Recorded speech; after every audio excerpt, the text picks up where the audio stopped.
राहुल गांधींनी 2-3 दिवसापूर्वी एका वेबसाईटचा हवाला देत असा आरोप केला की महाराष्ट्रामध्ये बेकायदेशीर पद्धतीने नोंदवलेल्या मतदारांनी मतदान केले आणि त्यामुळे भाजप आणि अर्थात देवेंद्र फडणवीस जिंकले. याला देवेंद्र फडणवीसांनी अतिशय व्यवस्थित बिंदुवार उत्तर दिले, पण त्याला मात्र प्रत्युत्तर राहुल गांधींनी अजून दिलेले नाही. महत्त्वाचे हे की लगेचच प्रकाश आंबेडकरांनी एका सोमेगोम्याला धरून बॉम्बे हायकोर्टामध्ये याविरुद्ध याचिका दाखल केली.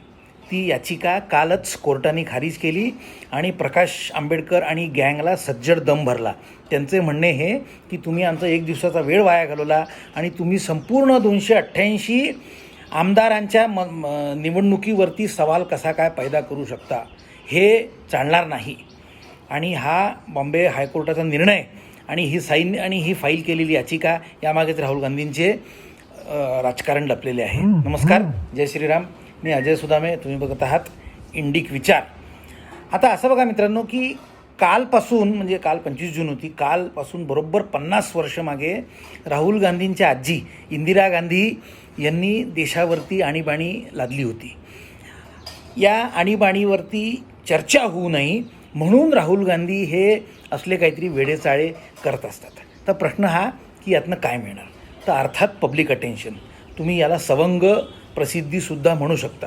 पुढचा प्रश्न या की असे सवंग प्रसिद्धीने काय हासिल होणार, तर पहिलं असं की तुम्ही सतत प्रसिद्धीच्या झोतात राहता, त्याच्यामुळे तुमचा जो विरोधक आहे तो काही तास काही दिवस तरी लोकांना विसरला जातो.